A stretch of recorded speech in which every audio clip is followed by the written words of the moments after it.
चलो, तो आज का जो हमारा कॉन्सेप्ट है वो शुरू होगा कल जहाँ पे हम थे उसके आगे से।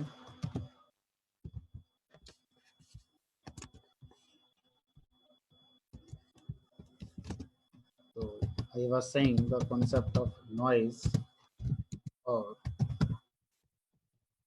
आउटलायर।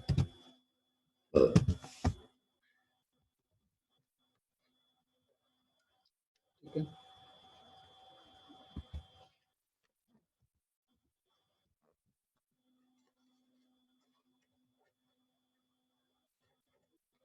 तो किसी भी नंपाई एरे के अंदर आउटलायर या नॉइज का मतलब होता है जो देखने में अदर डेटा पॉइंट से डिफरेंट हो।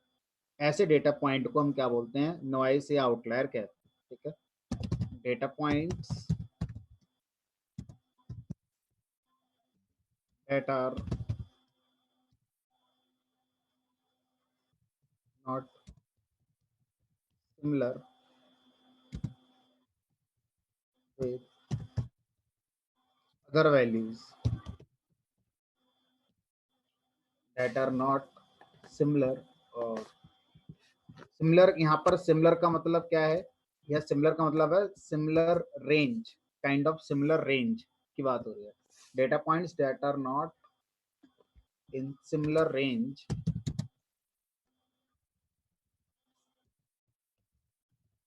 With other values. ठीक है, ऐसे डेटा पॉइंट क्या बोलते हैं? हम नॉइज या आउटलायर कहते हैं। फॉर एग्जांपल, सपोज करिए मेरे पास एक नंपाई एरे है सैलरी का, उसमें बहुत सारे एम्प्लॉयज की सैलरी रखी है। किसी की सैलरी है मान लीजिए 5000, किसी की सैलरी है 4500, किसी की है 6000, किसी की है 4400, किसी की है 5600। ठीक है, और ये हो गई मान लो किसी की यहाँ पर 50,000। अब अगर आपसे कहा जाए ये एक नंपाई एरे है, इस नंपाई एरे में आउटलायर निकालिए, तो इसमें आउटलायर कौन निकल कर आएगा? हमारा ये वाला जो पॉइंट है क्या कहलाएगा? मेरा आउटलायर या नॉइज कहलाएगा। ये मेरा नॉइज, या इसी को बोलेंगे यहाँ पर हम आउटलायर।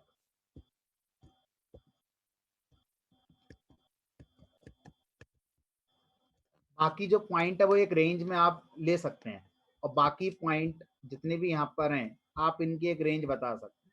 सारे पॉइंट इस रेंज के अंदर आ। ठीक है, बट ये थोड़ा सा कैसा है, अलग है, क्योंकि ये क्या है 50,000 है। ठीक है, तो ऐसे वैल्यू जो एक एरे के अंदर आ जाती है, ऐसी वैल्यू को हम नॉइज या आउटलायर कहते हैं। अब मीन और अगर बात करी जाए इससे, तो हम ये चीज डिटेक्ट कर सकते हैं। कैसे डिटेक्ट करेंगे? एक प्रोग्राम के थ्रू समझने की कोशिश करते हैं।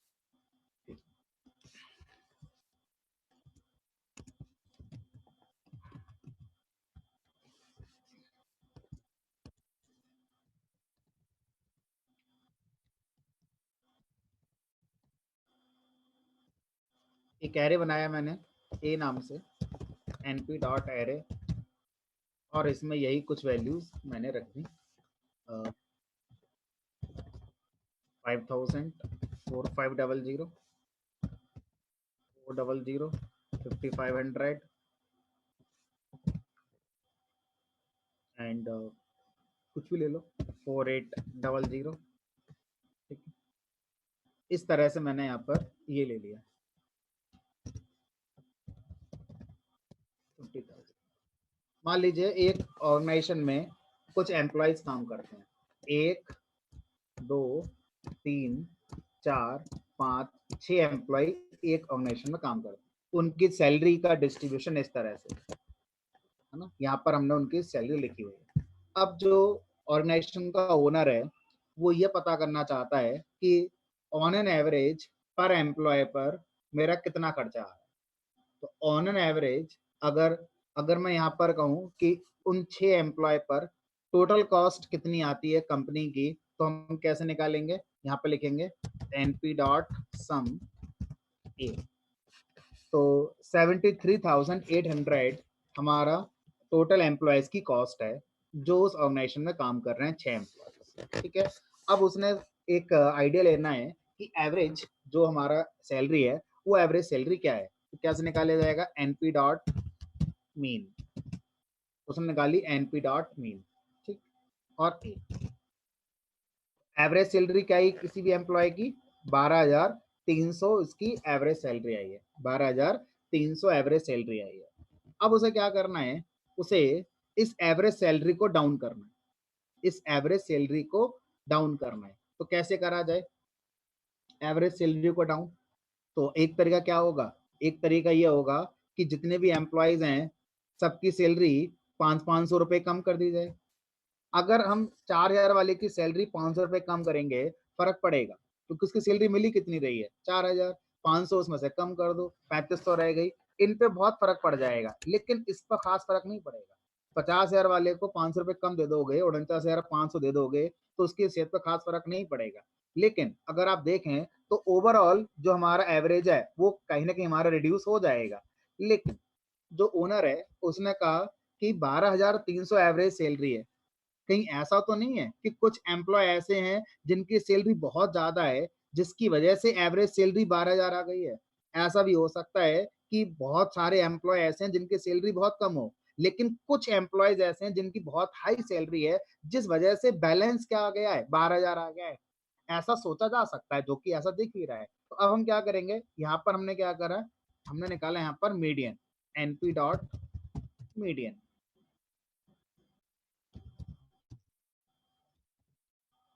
और यहाँ पर लिख दिया मैंने एक।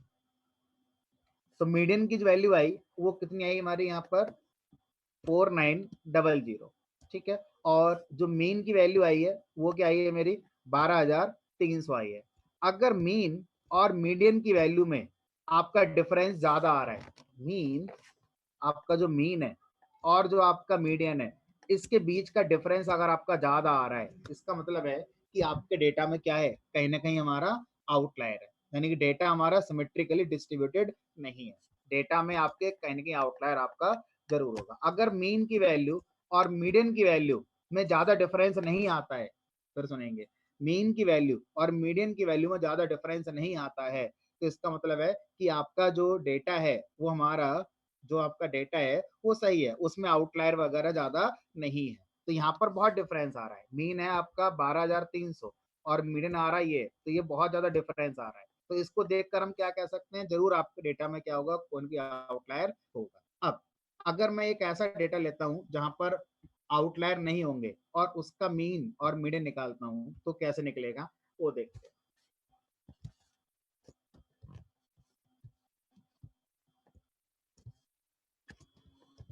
यहाँ पर जस्ट मैंने 50,000 का 5,000 का बना दिया, ठीक है। और फिर से क्या करा, वही दोनों चीजें निकाली, NP dot mean, okay, NP dot median,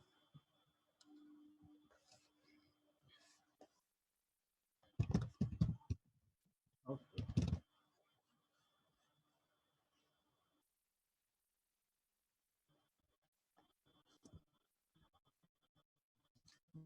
देखो, ठीक है, ये 4800 है और ये आपका 4900 है, यानी कि जैसे ही आपने लास्ट की सैलरी कम करी, मीडियन में फर्क नहीं पड़ा, लेकिन किससे फर्क पड़ा हमारा, फर्क पड़ा मीन पर, और ये किसके बराबर आ गया, लगभग मीन के बराबर आ गया। अब इन दोनों के बीच का डिफरेंस कितना है, 100 रुपए का है। इसका मतलब क्या हुआ कि आपका जो डेटा है वो लगभग एक जैसा और आपके डेटा में कोई आउटलायर नहीं।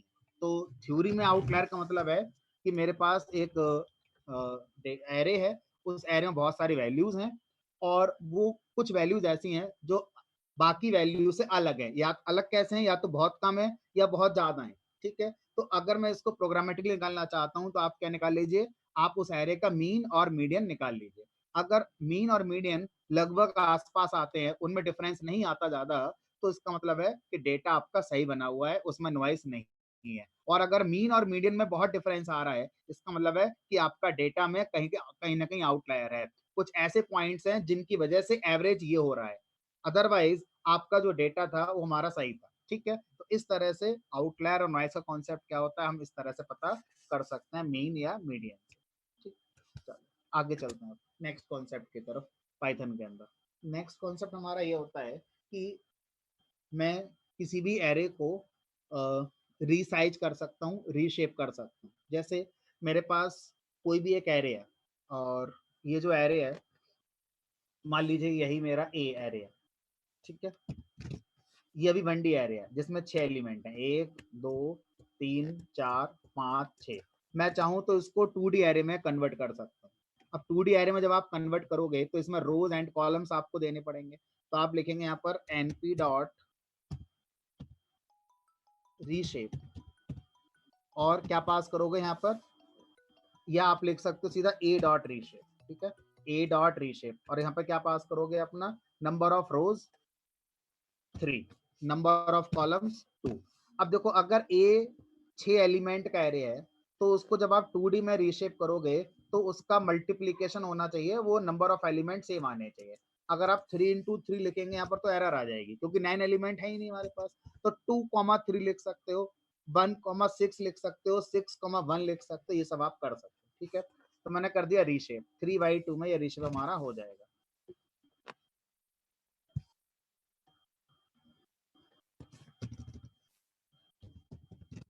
ठीक है। तो 3 रोज हो गई, 1 2 3 एंड 2 क्या हो गए इसके हमारे कॉलम्स हो गए। तो हमारा हो जाता है रीशेप वाला काम।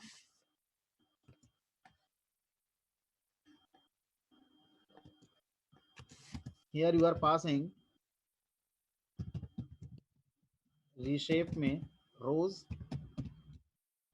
Number of rows and number of columns, ठीक है। तो जो भी एरे है, जो आपका एग्जिस्टिंग एरे था, ये जो एग्जिस्टिंग एरे ए है इसका रीशेप कर दिया जाएगा, नंबर ऑफ रोज ये हो गए और नंबर ऑफ कॉलम्स ये हो गए, ठीक। अब आप ऐसा भी कर सकते हैं कि यहाँ पर 2 और 3 कर दें, ठीक है। तो 2 रो बन जाएंगे और 3 कॉलम बन जाएंगे, 2 रो और 3 कॉलम हो गए।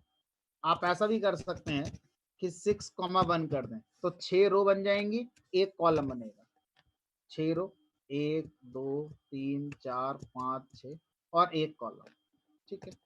आप ऐसा भी कर सकते हैं 1,6, ठीक है।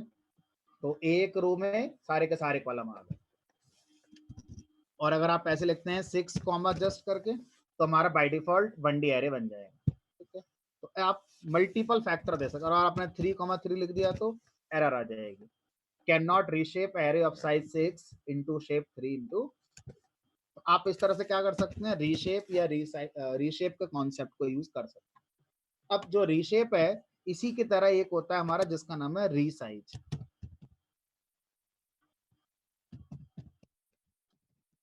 रीसाइज में भी आप सेम आर्गुमेंट पास यहाँ पर कर सकते हैं, ठीक है। तो मैं लिख दिया 3 इंटू।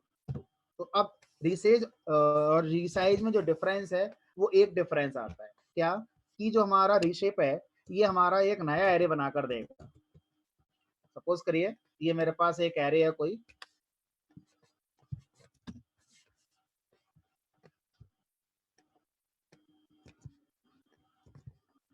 भी एक एरे है मेरे पास,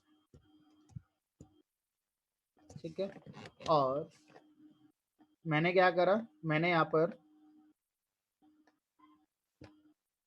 मेथड कॉल करा रीशेप।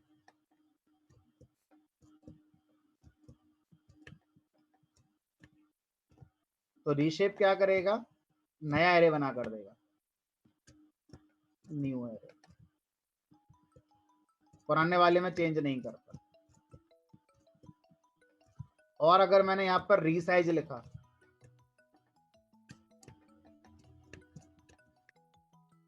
तो रीसाइज क्या करेगा, उसी में चेंज कर देगा, नया एरे नहीं बनाएगा, ठीक है। एग्जिस्टिंग एरे में ही चेंज हमारा कर देता है।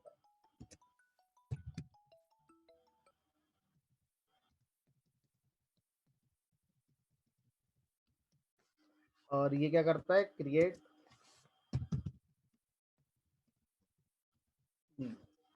तो रीशेप और रीसाइज दोनों का पर्पस एक ही है कि आप क्या कर सकते हैं, किसी भी एरे का डायमेंशन चेंज कर सकते हैं, उसको नई डायमेंशंस दे सकते हैं कि नए रोज और नए कॉलम्स में वो हमारा अरेंज हो जाए। लेकिन डिफरेंस आता है कि जो रीशेप है वो एग्जिस्टिंग में चेंज नहीं करेगा, वो एक नया बनाकर दे देगा, और जो रीसाइज है वो हमारा एग्जिस्टिंग एरे में ही क्या कर देगा, चेंज हमारा कर देगा। यहाँ आ जाओ वापस, ठीक है। जब मैंने रीशेप कॉल करा, तो रीशेप कॉल करने के बाद मैंने रीसाइज कॉल करा। अब देखो, अगर मैं इस लाइन को हटा दूं यहाँ से, फिर से देखिएगा इसको, इस डिफरेंस को, इस लाइन को मैं हटा रहा हूँ, और ये जो एरे है ये मैं फिर से बना रहा हूँ, ये रीशेप हो चुका है। लेकिन अगर मैं ए को प्रिंट कराऊं, तो हमारा ए जैसा था वैसा ही है, जबकि मैंने यहाँ रीशेप कर दिया। रीशेप करने के बाद मुझे क्या मिला होगा, एक नया एरे मिला होगा। तो आप उस नए एरे को क्या कर सकते हैं, एक वेरिएबल में स्टोर कर सकते हैं, लाइक A1, ठीक है, ऐसे कर। तो अब अगर आप A1 प्रिंट कराएंगे तो नया एरे मिला है, और अगर आप ए देखेंगे तो ए जैसा था वैसा ही है, ठीक है। लेकिन अगर मैं रीसाइज की बात करता हूं, तो मैं लिखा ए डॉट रीसाइज, और यहां पर कर दिया मैंने 3,2। अब अगर मैं फिर से ए को प्रिंट कराता हूं, तो वही चेंज हो गया, यानी ए में ही चेंज हो जाएगा। ये देखो, ए में ही चेंज आ गया, यानी कि रीसाइज हमारा एक नया बना देता है, और जो रीशेप है, सॉरी, रीसाइज एग्जिस्टिंग में चेंज कर देता है और हमारा नया बना देता है। लिख देता हूँ,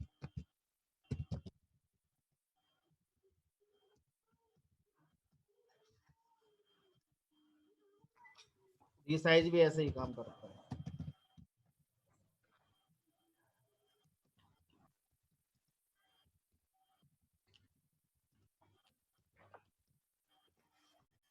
ठीक, अब जो मेरे पास ए एरे आ चुका है, क्या वापस से इसको मैं ला सकता हूँ 1D एरे में? Answer is yes. कैसे लाओगे? फ्लैटन, फ्लैटन नाम का एक फंक्शन होगा। फ्लैटन क्या करेगा, किसी भी एरे को 1D एरे में कन्वर्ट कर देगा, ठीक है, किसी भी एरे को 1D एरे में कन्वर्ट कर देगा। लेकिन ये क्या करेगा, कॉपी बनाएगा। अगर मैं एक को प्रिंट कराता हूँ, तो फिर से हमारा जैसा था वैसा ही है।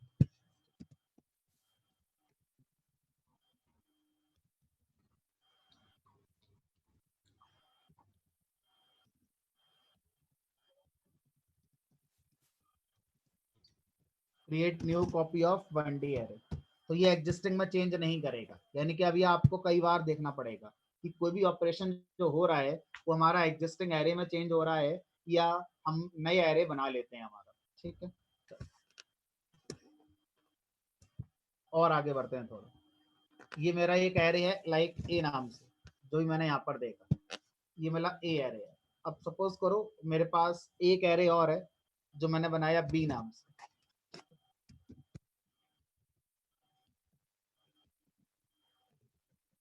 और यहाँ लिख दिया 1,2, 3,4,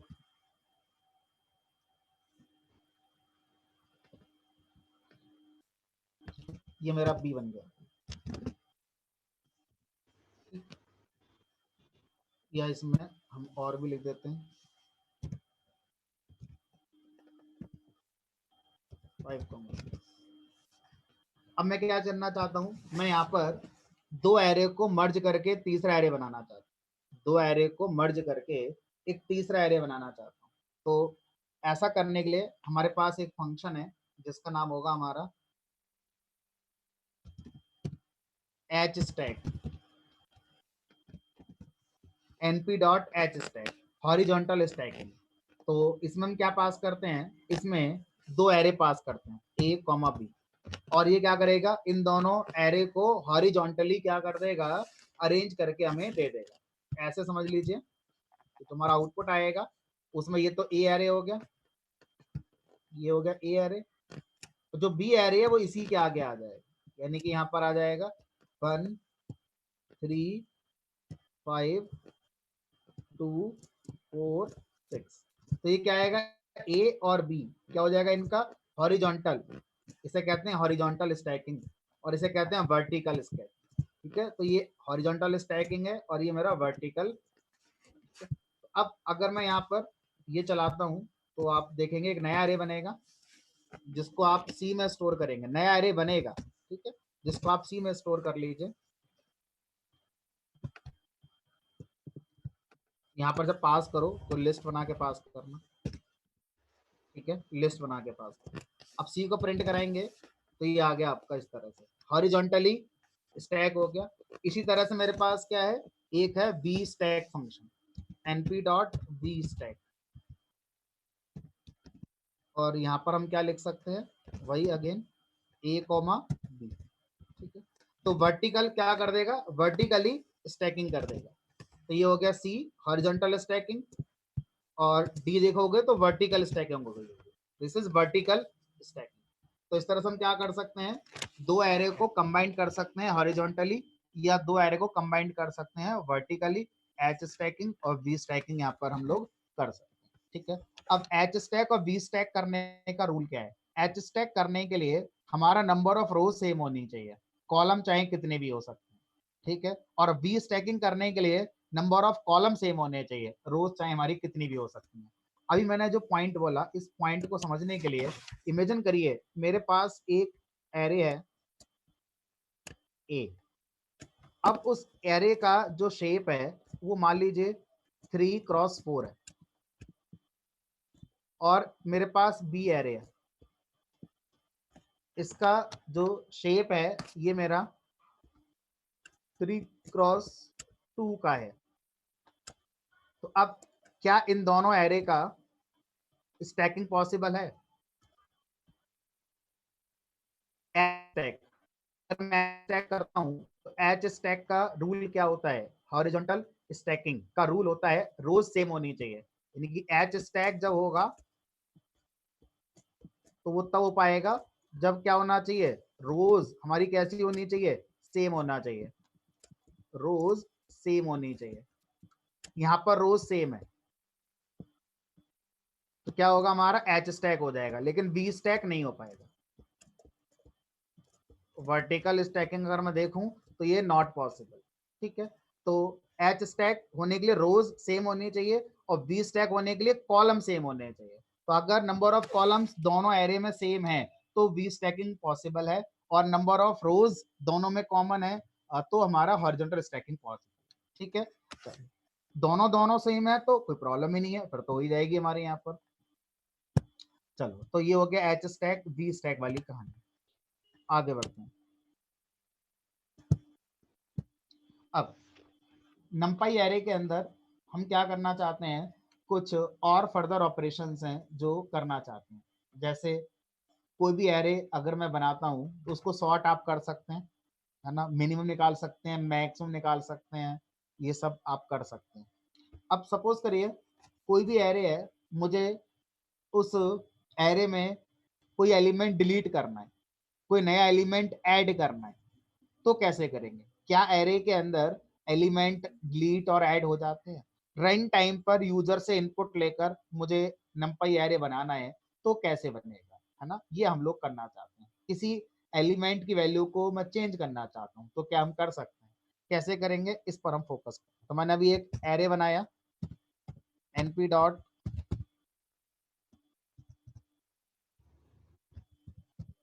ए रेंज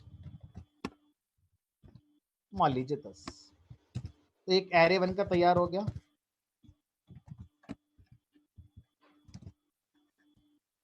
अब मैं ये चाहता हूं इस एरे में हमारा जीरो पोजीशन पर जो वैल्यू है वो चेंज हो जाए।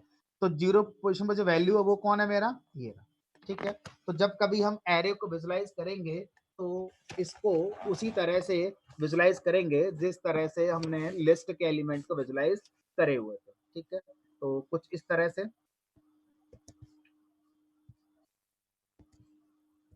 अगर कोई एरे बनेगा तो जो पहला एलिमेंट होगा वो जीरो पोजीशन पर होगा, अगला एलिमेंट फर्स्ट पोजीशन पर होगा, डॉट डॉट डॉट, और ये जो एलिमेंट होगा ये मेरा n-1 पोजीशन पर होगा। इसको मैं उसी की तरह दिखाता हूँ, ठीक है, जैसे मैंने आपको लिस्ट दिखाई थी। इसे मान लो 0, इसे मान लो 1, इसे मान लो 2, और ये हमारा हो गया मान लीजिए n-1, ठीक है। ये क्या होगा, -n -1, इस तरह से हमारा यहाँ भी चलेगा।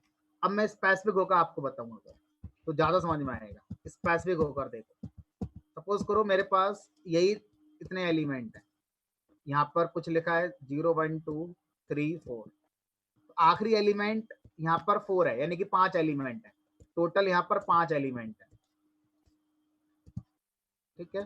तो लास्ट एलिमेंट -1 पे भी होगा, -2 पे भी होगा, -3, ये वही है जैसे हमने लिस्ट वगैरह में कभी सीखा था, सेम यहाँ पर भी चलता है, ठीक है। तो जब आप किसी इंडेक्स पर जाके वैल्यू चेंज करोगे तो आप यहाँ से भी जा सकते हो, यहाँ से भी जा सकते हो। मैंने लिखा है यहाँ पर a ऑफ 0 की वैल्यू क्या हो जाए 100, तो जब a को प्रिंट कराएंगे चेंज हो गया, 100 आ गया मेरा यहाँ पर। अगर मैं ऐसे लिख दूं तो a ऑफ -1 इक्वल टू 200, तो -1 किसको रेफर कर रहा होगा, इस एरे के आखिरी एलिमेंट की। तो आखिरी एलिमेंट की वैल्यू अभी क्या है हमारी 9, अब देखते हैं क्या हो गई, ये हो गई मेरी 200, ठीक है। तो इस तरह से एरे के अंदर हम किसी भी एग्जिस्टिंग वैल्यू को रिप्लेस करना चाहें तो रिप्लेस कर सकते हैं। कैसे, पोजीशन का यूज करके रिप्लेस हम कर पाएंगे। अब क्वेश्चन आता है कि एरे में से कोई एलिमेंट मुझे डिलीट करना है, कैसे करेंगे, ठीक है। किसी भी एरे के अंदर से एलिमेंट को मैं रिमूव करना चाहता हूँ, तो कैसे हम लोग रिमूव करेंगे, तो यहाँ पर लिखेंगे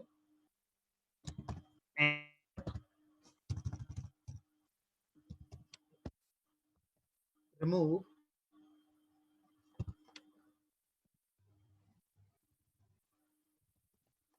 डिलीट, सॉरी रिमूव नहीं, डिलीट नाम का फंक्शन है, आप यहाँ डिलीट का यूज करेंगे और यहाँ लिखेंगे ए मतलब एरे, जिस एरे में से डिलीट करना, ठीक है। अब जो डिलीट करना है आप क्या बता दीजिए, उस एलिमेंट का पोजीशन बता दीजिए, उस पोजीशन से वो एलिमेंट हमारा डिलीट हो जाएगा। मान लीजिए मैंने कर दिया यहाँ पर फॉर एग्जांपल 2, तो 0 पर ये है, 1 पर ये है, 2 पर 2 ही है, तो क्या होगा हमारा 2 यहाँ से डिलीट हो जाएगा। अब क्वेश्चन ये है कि जब 2 यहाँ से डिलीट हो जाएगा तो एरे का साइज कम हो जाएगा, एरे शिफ्ट हो जाएगा हमारा। तो आंसर ये आता है कि जब आप इसे करेंगे तो आपका ये जो एरे का साइज है 1 2 3 4 5 6 7 8 9, एक कम हो गया। डिलीट क्या करता है, create new copy after deleting element at given position from given position.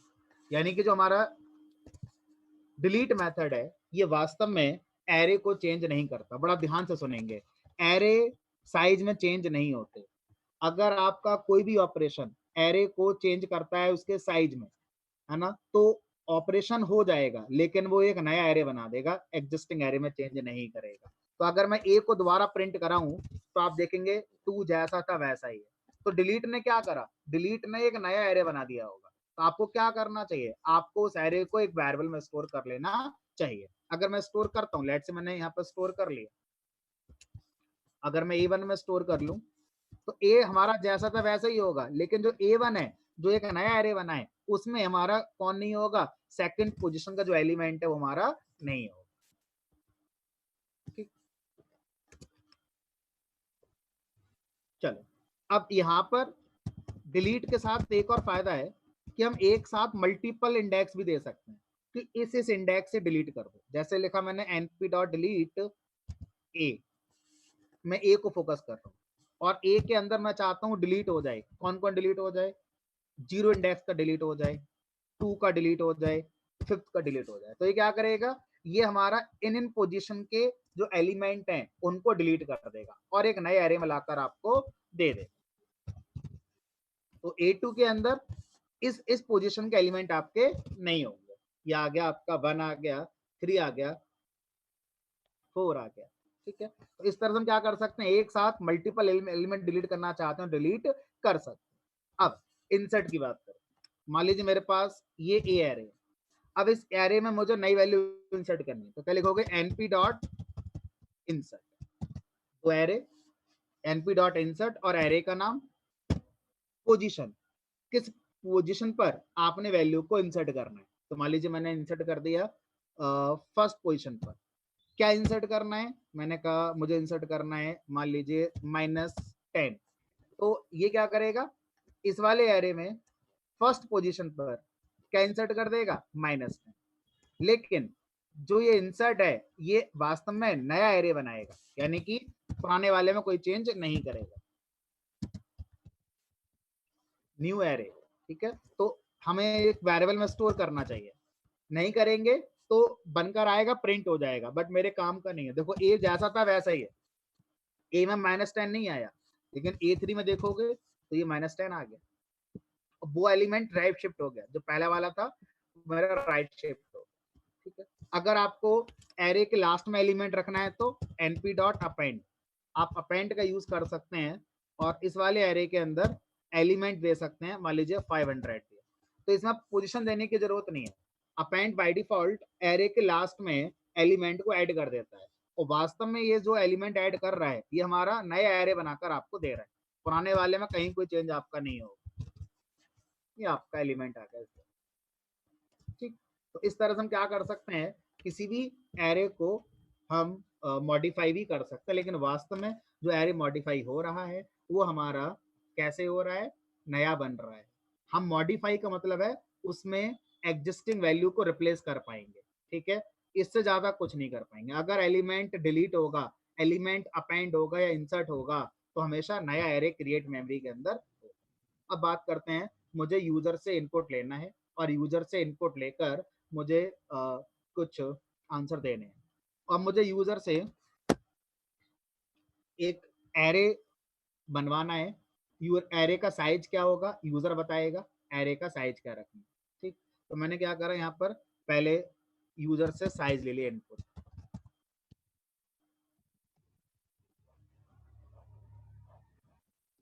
तो मैं रन टाइम पर अब इसको इम्प्लीमेंट करने जा रहा हूँ कि मैं एरे का साइज रन टाइम पर मांगूंगा यूजर से, यूजर उसकी वैल्यू देगा। ठीक है, उसके बाद हम जो ऑपरेशन करना चाहें वो कर सकते हैं।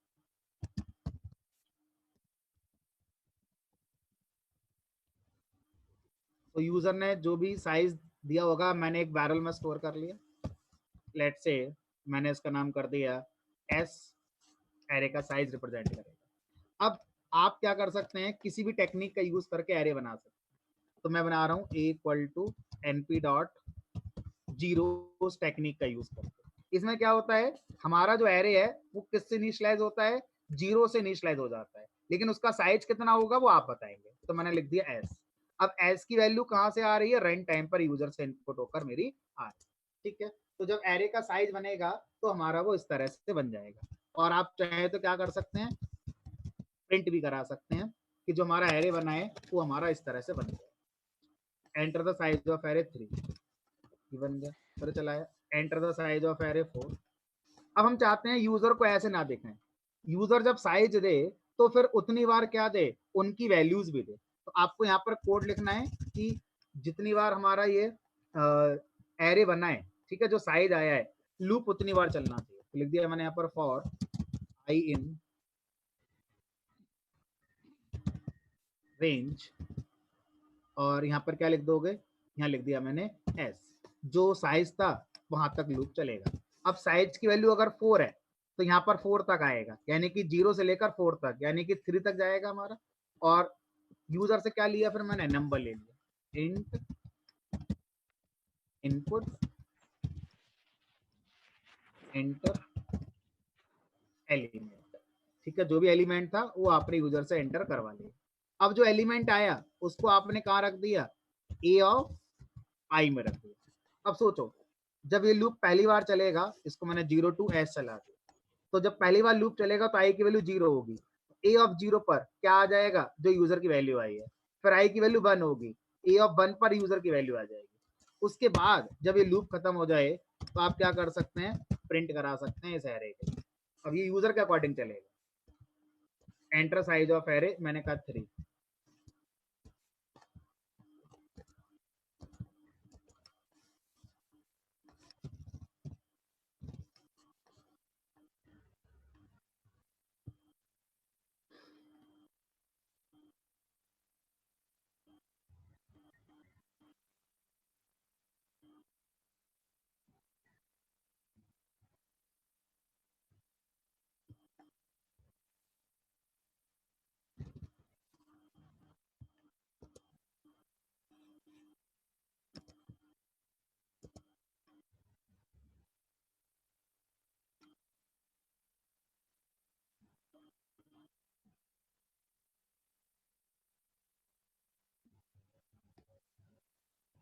तो मैंने लिख दिया यहाँ पर, मान लीजिए 3, एंटर एलिमेंट 10 -5 3, ठीक है। अब दोबारा रन कराया प्रोग्राम मैंने, enter size of array 5, enter element 10 6 1, ठीक है। जो आप देना चाहते हैं वो आप यहाँ पर इस तरह से अपने, ठीक। तो यूजर से एलिमेंट आप लीजिए, उसके बाद एरे को आप इनिशियलाइज अपना कर सकते हैं, अकॉर्डिंगली अपना काम यहाँ पर कर सकते हैं, ठीक। अब एरे का सबसे इंपॉर्टेंट कॉन्सेप्ट जो आगे की प्रोग्रामिंग में बहुत ज्यादा रिक्वायर्ड होता है हमारे लिए, और वो कॉन्सेप्ट क्या होता है कि अगर मेरे पास दो एरे हैं जिनको मैं कंपेयर करना चाहता हूँ, तो कैसे कंपेयर करेंगे। दो एरे हैं जिनको मैं कंपेयर करना चाहता हूँ, तो कैसे कंपेयर करेंगे उसकी बात करते हैं। तो सपोज करिए मेरे पास a1 equal to np dot random dot randint, size मैंने दे दिया 10, और सेम a2 कर दिया, ये मेरा a2, ठीक है। अब a1 a2 दो एरे मैंने बनाए, ठीक है, दोनों को प्रिंट कर दिया, प्रिंट a1 और प्रिंट a2। अब ये दोनों एरे के अंदर रैंडमली 10 एलिमेंट्स आ गए होंगे, ठीक है। और मैं अपनी रेंज भी देता हूँ कहाँ से कहाँ तक के आने चाहिए, 1 से लेकर 10 तक के 10 एलिमेंट आ गए, इसमें भी 1 से लेकर 10 तक के 10 एलिमेंट आ गए, ठीक है। अब देखते हैं क्या ये हमारा एरे बनकर है, ये हमारा एरे बनकर ये है। अब मुझे इस एरे में ये देखना है कि कहाँ कहाँ पर सेम वैल्यूज आई हैं। जैसे अगर मैं यहाँ पर देखूं तो 0 पोजीशन पर ये एलिमेंट सेम है, 0 पोजीशन पर, और यहाँ पर सेम है फर्स्ट पोजीशन, ठीक है।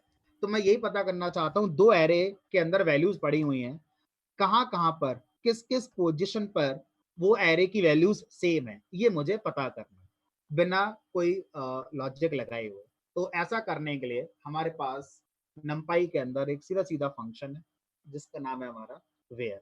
आप वेयर फंक्शन का यूज करके कोई भी ऑपरेशन आप कर सकते हैं कंपैरिजन करने वाला, और जब आप वेयर का यूज करते हैं तो हमारा पूरे numpy एरे पर पोजीशन बाई पोजीशन वो एलिमेंट होता है। जैसे मैं लिखूंगा यहाँ पर np dot where a1 equal to a2, क्या बता रहा है, 0 पोजीशन पर 1 2 3 4 5 पर, यानी क्या बताता है वेयर फंक्शन, जो हमने यहाँ पर अपना ऑपरेशन किया है वो ऑपरेशन किस किस पोजीशन पर सही है, ट्रू है, वो पोजीशन लाकर मुझे दे दे। तो कह रहा है 0 पोजीशन वैल्यू सही है,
ठीक।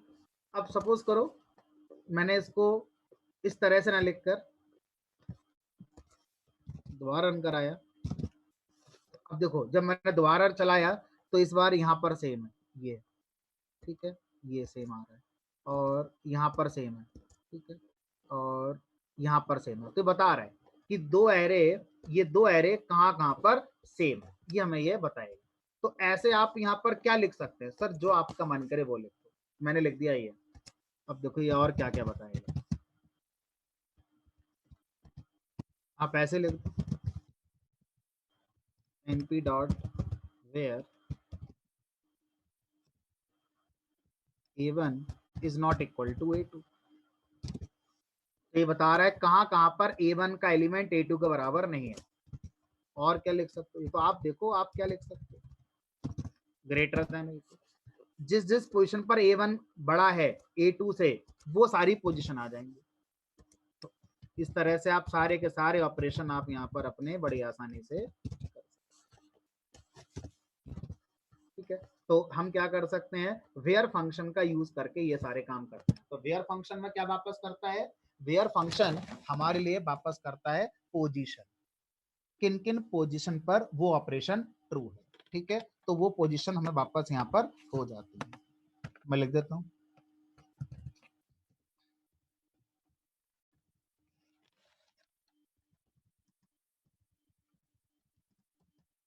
पोजीशंस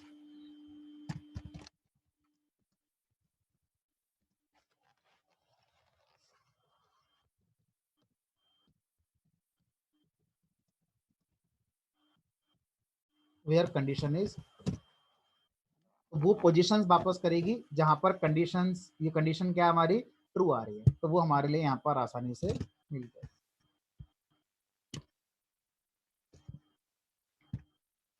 अब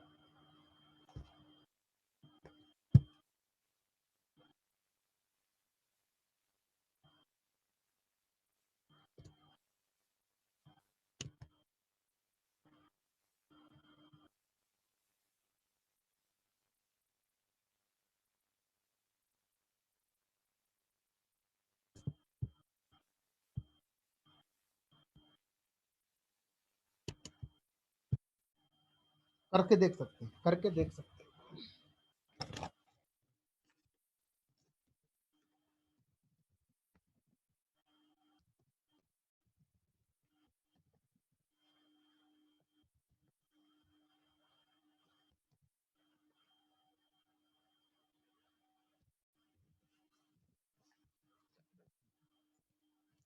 तो हम यहाँ पर कंडीशन में जरूरी नहीं है दो एरे लगाएं, एक एरे लगाएंगे और अपनी एक कंडीशन लगा देंगे, तो मुझे क्या मिल जाएगा कि इस एरे में कहाँ कहाँ पर ये कंडीशन ट्रू है, वो कंडीशन मुझे यहाँ पर मिल जाएगी। तो फर्स्ट पोजीशन पे ये ट्रू होगा, सेकंड पे ट्रू होगा, ठीक है। तो हम ये भी कर सकते हैं, ठीक है?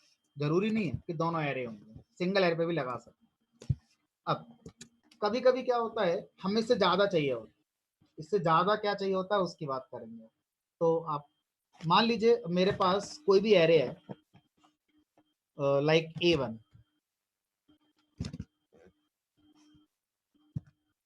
अब मुझे क्या करना है, इसमें ये पता करना है कि कोई भी एलिमेंट, कोई भी एलिमेंट कितनी बार आता है, मुझे पता करना है इसमें कोई भी एलिमेंट कितनी बार आता है। तो कैसे पता करोगे, यहाँ पर कोई भी एलिमेंट कितनी बार आएगा,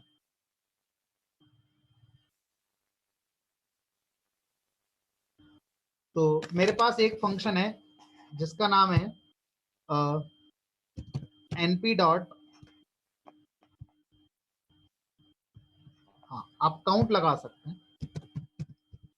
तो काउंट में आप लिखेंगे यहाँ पर एरे, और वो एलिमेंट जो पता करना चाहते हैं कितनी बार आया, ए डॉट काउंट।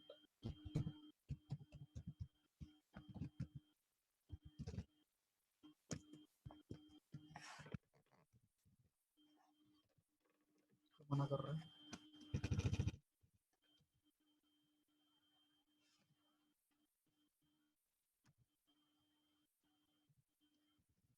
काउंट नाम से तो कुछ नहीं है भाई।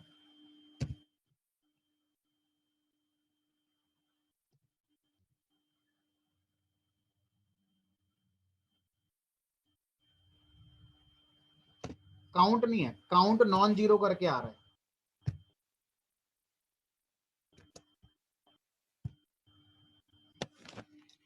वो काउंटिंग जो आप बता रहे हो वो कुछ और हो जाएगी। देखो ये जो मैं लिख रहा हूँ यहाँ पर, ये क्या करेगा, काउंट करेगा non zero values. Non zero values क्या क्या है, तो काउंट नॉन जीरो, 5 क्यों बता रहे हो।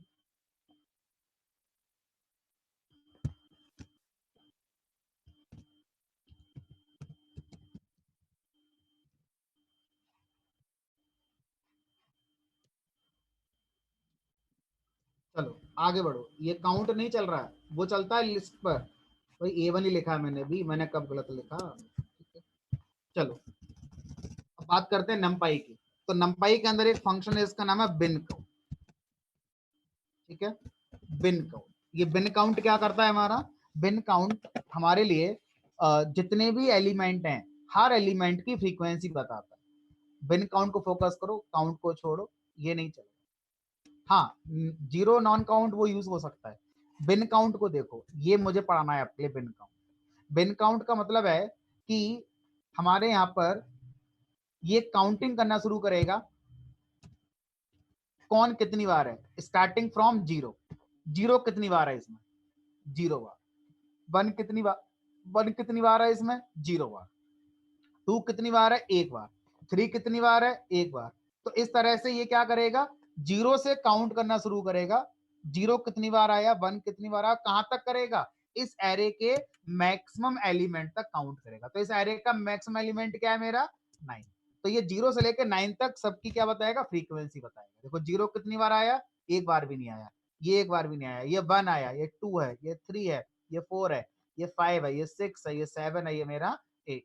ठीक है, तो इस तरह से क्या करेगा हमारा ये बिन काउंट, हमारा ये वाला काम करता है, कौन कितनी बार हमारा आ। ठीक है, तो बिन काउंट के साथ एक लिमिटेशन है। क्या लिमिटेशन है? कि इसमें नेगेटिव वैल्यूज हमारी नहीं होनी चाहिए। अगर नेगेटिव वैल्यूज होंगी तो हमारा ये काम हमारा नहीं करेगा। ठीक, तो इस तरह से बिन काउंट, नाम ही है बिन मतलब बाइनरी वैल्यू।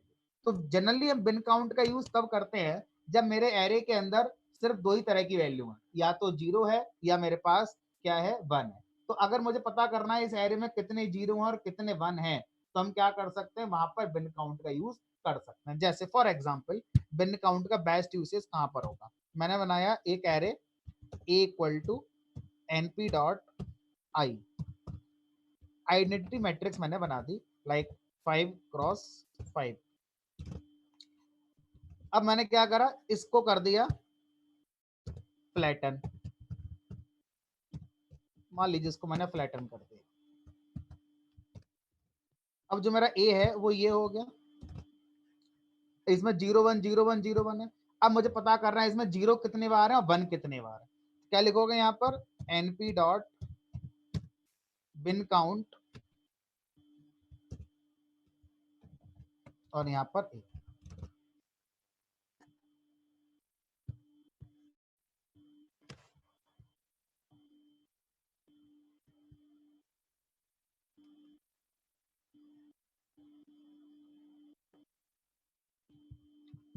एक चीज और ध्यान रखना कि जो बिन काउंट है ये इंटीजर पे चलेगा, ये फ्लोट एलिमेंट है, फ्लोट पर नहीं चलेगा, है ना, इंटीजर पर चलेगा। तो यहाँ पर क्या करो, डी टाइप लगा दो एक बार, d type equal to np dot int.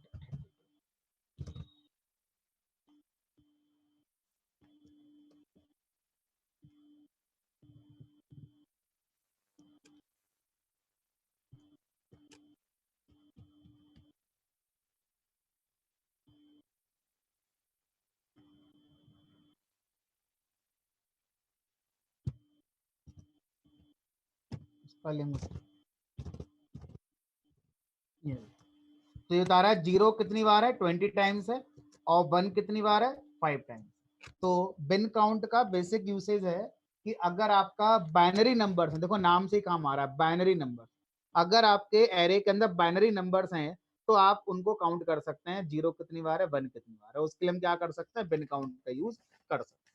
अब किसी भी एरे के अंदर अगर आपको पता करना यूनिक एलिमेंट्स कितने हैं, यूनिक एलिमेंट्स जैसे A1, A1 में यूनिक एलिमेंट कौन कौन से हैं, तो आप क्या लिखोगे, np डॉट यूनिक, और इसमें क्या पास कर दो, A1। तो ये सब क्या बताएगा, यूनिक एलिमेंट्स के बारे में आपको बता देगा कि हमारे एरे के अंदर यूनिक एलिमेंट्स। ठीक, चलो अब बात करते हैं लास्ट कॉन्सेप्ट की, नंपाई के, और नंपाई एरे हमारा कंप्लीट हो जाएगा। और लास्ट जो कॉन्सेप्ट है वो है हमारा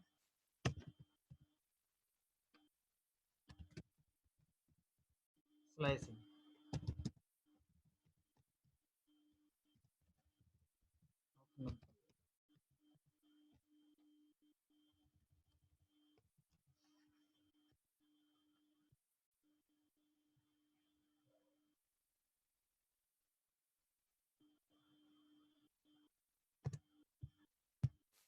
ठीक है। अब जो और ऑपरेशन है वो आगे जब हम क्लास करते रहेंगे उसमें कवर होते जाएंगे। बाकी जो कॉमनली यूज्ड ऑपरेशंस थे लगभग मैंने सारे आपको करा दिए। ठीक है, बाकी अगर कुछ रह भी जाता है तो आगे हम पढ़ेंगे उस टॉपिक में, अगर कोई ऑपरेशन यूज होता है तो उस समय कवर कर लेंगे। फिलहाल इंपॉर्टेंट टॉपिक है स्लाइसिंग, इसकी बात करते हैं। तो दो तरह की स्लाइसिंग है जो हमें यहाँ पर सीखनी है। पहला होता है हमारा बूलियन स्लाइसिंग, बूलियन और कंडीशन बेस्ड, और दूसरी होती है हमारी पोजीशन। ठीक है, दोनों तरह से करके हम देखते हैं कैसे इसको किया जाए। तो मान लीजिए मेरे पास ये A1 नाम का जो एरे था, इस A1 एरे में मुझे क्या करना है, वो एलिमेंट चाहिए जो 5 से बड़े हैं। दो चीजें हैं, आपको वो एलिमेंट की पोजीशन चाहिए जो हमारा 5 से बड़े है, या वो एलिमेंट चाहिए। तो दोनों का सॉल्यूशन हमारे पास है। आप लिखेंगे print np dot where A1 is greater than 5। तो ये क्या वापस करेगा, पोजीशन, कि इस पोजीशन पर एलिमेंट 5 से बड़ा है। मुझे पोजीशन नहीं चाहिए, मुझे वो एलिमेंट चाहिए। तो आप लिखेंगे यहाँ पर एरे का नाम, उसके बाद इंडेक्स ऑपरेटर, और उसमें क्या लिखेंगे, अपनी condition A1 is greater than 5। तो ये क्या है हमारा, ये क्या करेगा, हमारा स्लाइसिंग को रिप्रेजेंट करता है। स्लाइसिंग का मतलब होता है प्रीफिक्स में एरे आएगा और स्क्वायर ब्रैकेट के अंदर क्या लिखी जाएगी, कंडीशन लिखी जाएगी। तो इस कंडीशन को सेटिस्फाई करते हुए जितने एलिमेंट हैं वो हमारे स्लाइस होकर आ जाएंगे, मतलब वो एक नए एरे में हमारे आ जाएंगे। तो ये 6 8 9 7 7 8 ये क्या है, ये वो एलिमेंट हैं जो हमारे थे। ठीक है, अब देखो जैसे 0 पोजिशन पर जो एलिमेंट है वो 5 से बड़ा है। कौन सा एलिमेंट है, वो इससे आया है। ठीक है, तो वेयर हमें सिर्फ पोजीशन बताएगा, और जो ये हमने स्लाइसिंग करी है, ये स्लाइसिंग क्या कर रही है, इस कंडीशन को इस एरे में जितने भी एलिमेंट हैं सब पे अप्लाई किया जाएगा, और जहां जहां पर ये ट्रू होगी वो एलिमेंट मुझे वापस कर दिए जाएंगे।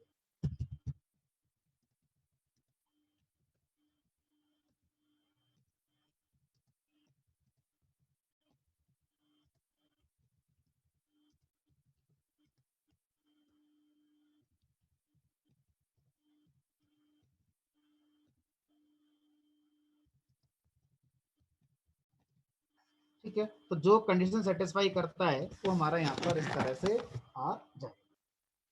ठीक है, तो आप एक बार में एक से ज्यादा कंडीशन देना चाहते हैं तो एक से ज्यादा कंडीशन आप देख सकते हैं।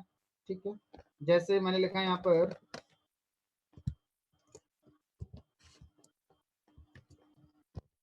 वो एलिमेंट दो जो 2 से बड़े हों, 2 से बड़े हों लेकिन वो इवन नंबर हो। 2 से बड़े हों तो ये आ गए, लेकिन वो इवन नंबर हो तो ये नहीं आना चाहिए, ये नहीं आना चाहिए, ये नहीं आना चाहिए। तो मुझे इस बार इस एरे से वो एलिमेंट निकालने हैं जो 2 से बड़े हैं लेकिन सिर्फ इवन नंबर है। ठीक है, तो अब दो कंडीशन लिखेंगे यहाँ पर। तो जब दो कंडीशन लिखते हैं तो हर कंडीशन को पैरेंथेसिस में लिखेंगे, पहली कंडीशन देन उसके बाद दूसरी कंडीशन। अब यहाँ पर एंड लगाना है, तो यहाँ पर जो एंड है वो हम पाइथन में यूज करते थे, ये वाला। देखते हैं ये वाला एंड यहाँ चलता है या नहीं चलता है। ठीक है, और A1 रिमाइंडर 2 इक्वल टू 0, ये किसी कंडीशन होती है, इवन की कंडीशन ही तो होती है हमारी। तो यहाँ पर जो एंड चलेगा वो ये पाइथन वाला नहीं चलेगा, ये वाला चलेगा। ठीक है, तो ये क्या है हमारा, वो एलिमेंट जो 2 से ग्रेटर हैं और क्या है, वो इवन एलिमेंट है। इस तरह से हम मल्टीपल कंडीशन देना चाहते हैं तो मल्टीपल कंडीशन दे सकते हैं। तो अगर एंड लगाना है तो ये लगाएंगे, और अगर और लगाना होगा तो और में हम लोग यहाँ पर ये लगाएंगे। ठीक है, तो ध्यान रखना है कि जब कभी नंपाई एरे में हम स्लाइसिंग करेंगे तो उसका सिंटैक्स हमारा क्या होगा, ये वाला। तो यहाँ पर एरे, जो भी एरे का नाम है वो लिखेंगे, और उसके बाद यहाँ पर अपनी कंडीशन, या आप ऐसे कर सकते हैं, एरे मल्टीपल कंडीशन देनी है तो कंडीशन 1 एंड कंडीशन 2, इस तरह से आप जितने चाहे उतने दे सकते हैं। ठीक है, आप ऐसा भी कर सकते हैं अगर आपने और कंडीशन लगानी है तो कंडीशन 1 और कंडीशन 2 ऐसे करके आप यहाँ पे लगा सकते हैं। ठीक है, तो ये कॉन्सेप्ट हो गया आपका किसका, कंडीशन बेस्ड। आपको अगर स्लाइसिंग करनी है तो आप इस तरह से कंडीशन बेस्ड स्लाइसिंग कर सकते हैं। तो ये जो कॉन्सेप्ट एप्लीकेबल है ये सिर्फ 1D एरे तक ही नहीं है, ये हमारा 2D एरे के लिए भी एप्लीकेबल है। अगर 2D एरे होगा तो वहां पर भी हमारा ये एप्लीकेबल होगा, तो 2D एरे के अंदर पर भी ऐसे एज इट इज काम करेगा। अब बात करते हैं पोजीशन बेस्ड स्लाइसिंग की। तो पोजीशन बेस्ड स्लाइसिंग वही होती है जो आपने कभी लिस्ट के अंदर पढ़ी थी। कैसे, array start position, stop position, और ये मेरा स्टेप। तो इस पर मैं ज्यादा फोकस नहीं करूंगा क्योंकि ये वही है जैसा हम लोगों ने कभी लिस्ट के अंदर पहले पढ़ा था। ठीक है, तो यहाँ पर अब अगर मैं लिखूं लाइक A1, मुझे 0 से चाहिए और कहाँ तक के चाहिए, मान लो 5 तक का चाहिए। तो जो मेरा A1 है उसमें 0 पोजिशन का एलिमेंट आएगा, फर्स्ट का आएगा, सेकंड का आएगा, थर्ड का आएगा, फोर्थ का आएगा, क्योंकि ये कैसा इंक्लूसिव पोजीशन होगी और ये मेरी एक्सक्लूसिव पोजीशन होगी। तो 0 पोजीशन पर ये है, फर्स्ट पर ये है, 2 पर ये है, 3 पर ये है और 4 पर हमारा यहाँ पर ये। ठीक है, तो इस तरह से हम क्या कर सकते हैं, पोजीशन बेस्ड स्लाइसिंग यहाँ पर अपनी कर सकते हैं।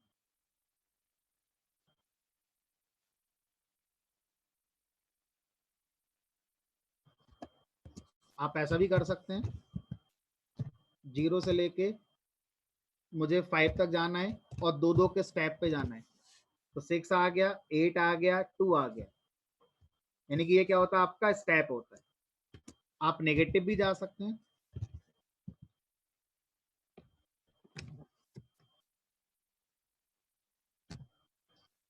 जैसे मैंने यहाँ लिख दिया -1, -5, -1।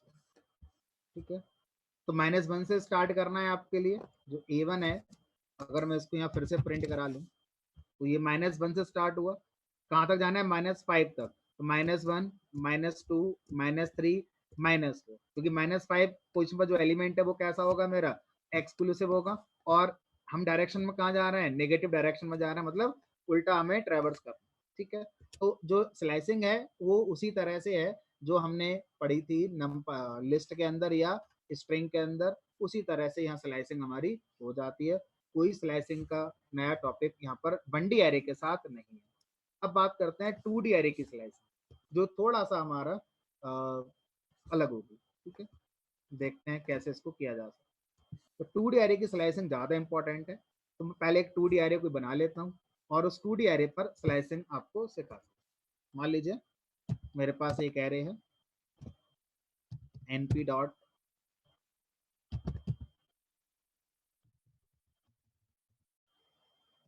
रेंज, और मान लीजिए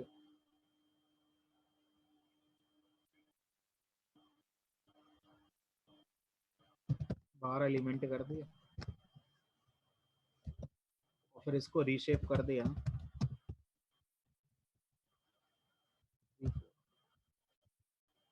रीप्रिंट।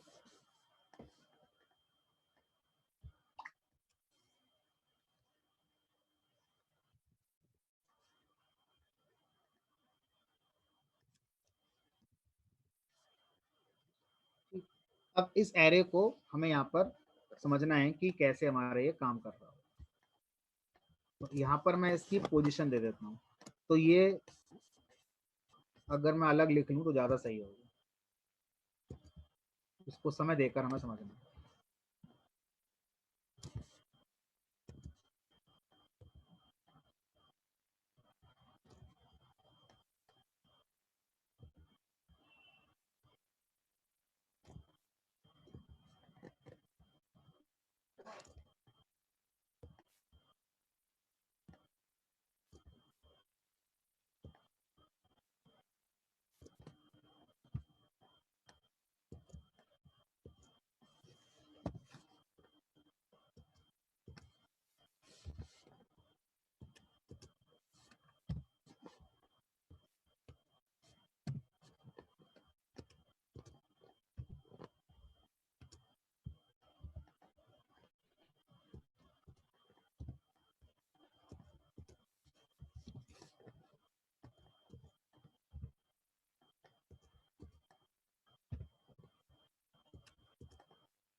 अब इसको मैं पोजीशन दे रहा हूं, तो ये हमारा 0 पोजीशन की रो है, ये है रो 0, ये है रो 1, ये है रो 2, ये है रो 3। इसी तरह से मैं ये कह सकता हूँ ये -1 रो है, -2 रो है, -3 रो है, और ये -4 रो है। और यहाँ पर मैं बोलूंगा ये मेरा कॉलम है। कौन सा कॉलम है? ये मेरा 0 पोजीशन का कॉलम है, फर्स्ट पोजीशन का कॉलम है, सेकंड पोजीशन का कॉलम है। इसी तरह से ये -1 का कॉलम भी है, और ये -2 का कॉलम भी है, और ये -3 का कॉलम। ठीक है। अब सपोज करिए मुझे क्या करना है, मुझे कोई एक वैल्यू हिट करनी है। सपोज मुझे इस वैल्यू को हिट करना है। तो इस वैल्यू को हिट करने के लिए आपका जो सिंटैक्स होगा वो क्या होगा? एरे का नाम स्क्वायर ब्रैकेट के अंदर रो पोजीशन कॉमा कॉलम पोजीशन। अब रो पोजीशन क्या है इसकी? 2 भी है और -2 भी है। सर कोई सी भी आप लिख सकते हो, मैं दोनों से करके दिखाता हूँ। रो पोजीशन है 2 comma column position, column position क्या है इसकी? 1 भी है और -2 भी है, कोई सी भी ले लो।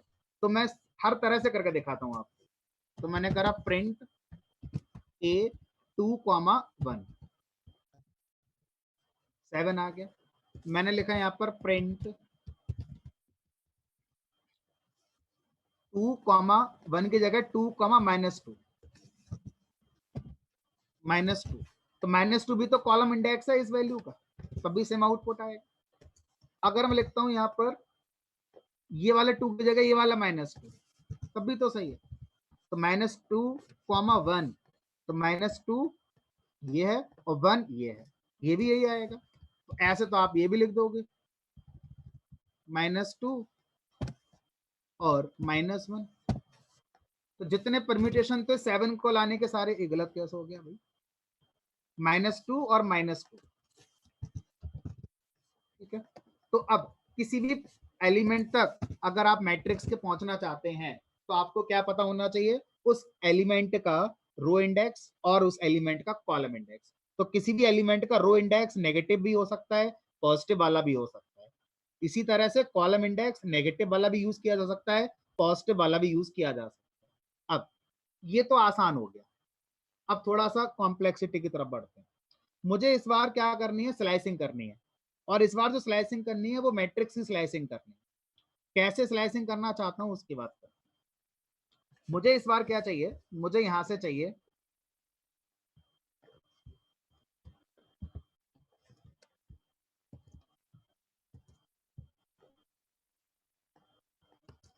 ये चाहिए, ये कैसे आएगा? मुझे इस मैट्रिक्स में से सब मैट्रिक्स चाहिए जिसमें 3 रो हो, 2 कॉलम हो। भाई मैंने जो ग्रीन कलर से हाईलाइट किया है बिल्कुल डिक्टो यही चाहिए मुझे। आउटपुट में इतनी मैट्रिक्स आनी चाहिए, बाकी नहीं आनी चाहिए। तो अब इसका स्लाइसिंग कैसे लिखोगे? तो हमने लिखा एरे का नाम, फिर उसके बाद अब क्या करोगे? रो स्लाइसिंग अलग, कॉलम स्लाइसिंग अलग। ठीक है। तो अगर आपको एक एलिमेंट चाहिए, मैं यहां लिख देता हूं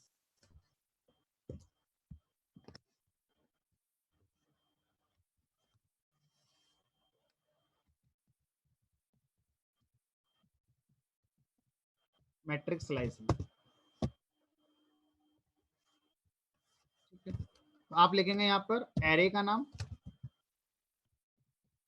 रो स्लाइसिंग अलग,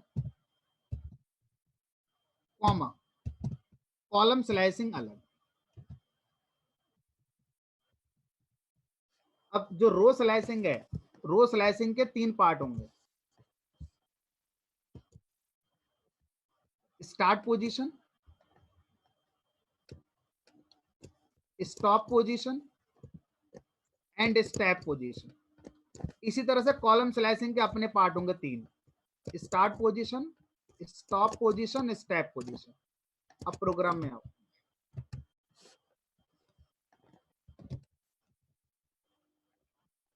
तो मैं लिखा मुझे ये वाली रो चाहिए 4, 7, 10। तो जो ये वाली रो है ये कहां पड़ रही है? यहां पर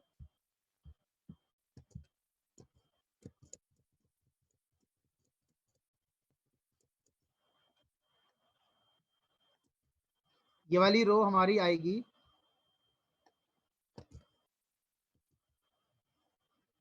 ये वाली रो,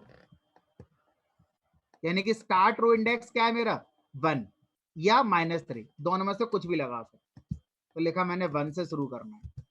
किस वाली रो तक जाना है आपने?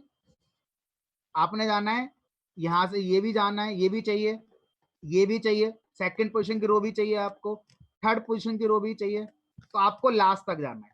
तो आपने जब लास्ट तक जाना होता है तो स्टॉप आर्गुमेंट लिखने की जरूरत नहीं है, या फिर स्टॉप आर्गुमेंट एक बढ़ाकर लिख सकते हो, जैसे मैंने लिख दिया। तो ये एक्सक्लूसिव होगा, यानी कि फर्स्ट पोजीशन की रो से पढ़ना शुरू करेंगे और इंक्लूसिव वे में पढ़ेंगे फन को, और कहां तक जाएंगे, फोर्थ पोजीशन की रो तक जाएंगे एक्सक्लूसिव मैनर में। मतलब कहां तक पढ़ेंगे, 3 तक पढ़ेंगे। और मुझे क्या करना है, एक एक रो आगे बढ़ना है। स्टेप क्या दे दिया 1, यानी कि इस वाली रो से मैं सीधा जंप करूंगा इस वाली रो पर, यानी कि एक एक रो मुझे आगे बढ़ना है, यही तो मुझे करना है यहाँ पर। अब कॉलम स्लाइसिंग, कॉलम स्लाइसिंग कौन से कॉलम चाहिए, फर्स्ट पोजिशन कॉलम चाहिए कॉलम, और कौन सा चाहिए, दूसरा भी चाहिए, लेकिन तीसरा नहीं चाहिए। तो क्या लिख दो यहाँ पर 3, क्योंकि 3 क्या होगा, एक्सक्लूसिव होगा। ठीक है, और कितने कितने आगे बढ़ना है आपने, एक एक कदम आगे बढ़ना है। देखो जरा,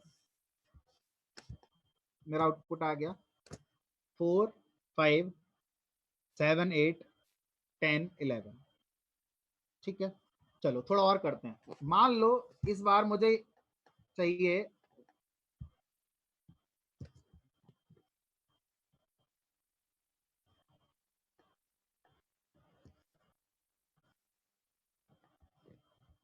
ये, जो मैंने बॉर्डर ब्राउन कलर से लिखा हुआ है, ये चाहिए। डिफॉल्ट स्टेप 1 होता है। देखो इसको लिखने के कई तरीके, अब इसी चीज को मैं ऐसे ना लिखकर ऐसे लिख दूं तब भी सेम आउटपुट आएगा। डिफॉल्ट स्टेप इज ऑल्सो 1, अब मत दो step, step is also 1, same output आएगा। जो मैंने ब्राउन कलर से बनाया हुआ है ये मुझे चाहिए। क्या लिखोगे यहाँ पर, रो, किस रो से चाहिए आपको, फर्स्ट रो से चाहिए। कहां तक का चाहिए, सेकंड रो तक का चाहिए, तो क्या लिखोगे 3 लिखोगे। स्टेप बाय डिफॉल्ट 1 है ही। कॉलम कौन सा चाहिए, 0 कॉलम से चाहिए, 0 वाले कॉलम से चाहिए। कहां तक का चाहिए, सारे कॉलम चाहिए, 0 भी चाहिए, 1 भी चाहिए, 2 भी चाहिए, तो क्या लिख दो यहाँ पर 3 लिख दो। ठीक, और ये आपका आ गया, ये 3 4 5 6 7 8। ठीक,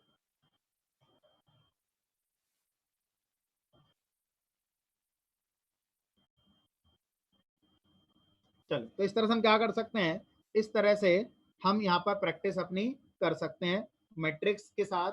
अगर मुझे स्लाइसिंग करनी है तो किस तरह से मैट्रिक्स के साथ हम लोग स्लाइसिंग यहाँ पर कर सकते हैं। तो ध्यान रखना है कि आप चाहे ये अप्रोच यूज करें चाहे ये अप्रोच यूज करें, उससे फर्क हमारा नहीं पड़ेगा। अब नमपाई 2D मेरा कंप्लीट हो जाता है। अब बात करते हैं नमपाई 3D एरे। नमपाई 3D एरे को हम लोग कैसे डिफाइन कर सकते हैं।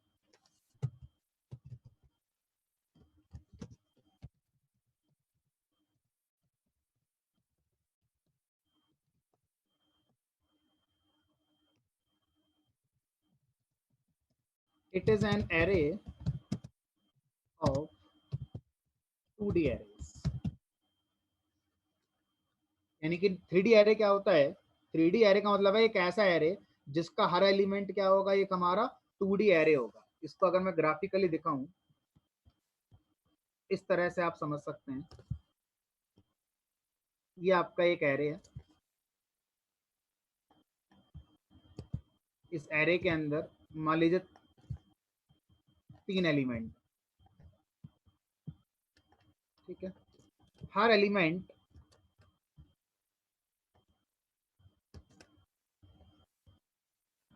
जो हर एलिमेंट है वो अपने आप में एक हमारा 2D एरे है।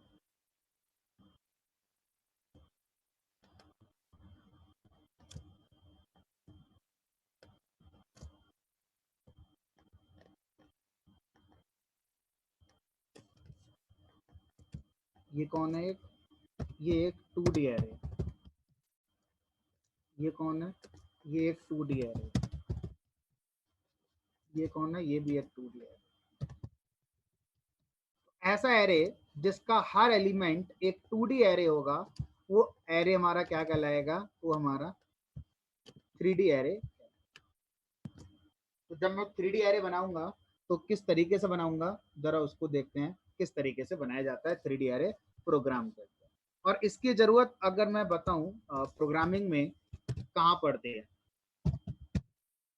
Generally use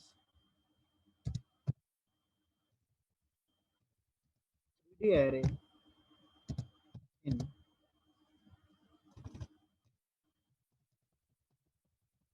to represent images.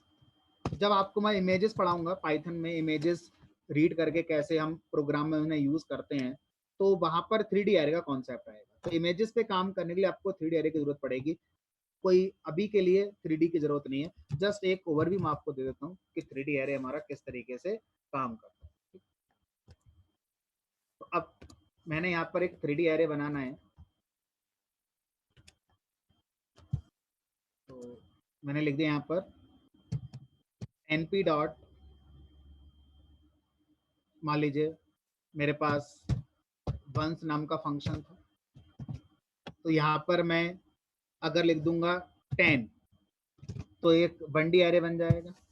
अगर लिख दूंगा 2,5 ऐसे करके तो 2D एरे बन जाएगा, 10 एलिमेंट का, 2 रो 5 कॉलम।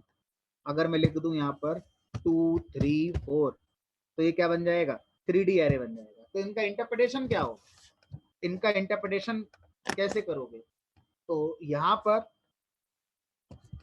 जो पहली वैल्यू है ये है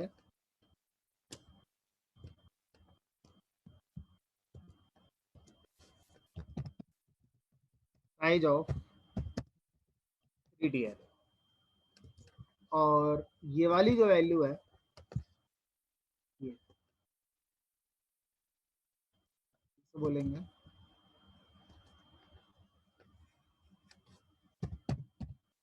रोज ऑल 3D एरेज। और ये वाली जो वैल्यू है इस वैल्यू को बोलेंगे कॉलम्स ऑल 2D। अब जरा देख लो, यहाँ पर हमने एक 3D एरे बनाया, उस 3D एरे का साइज क्या है, 2। ठीक है, एक ये है,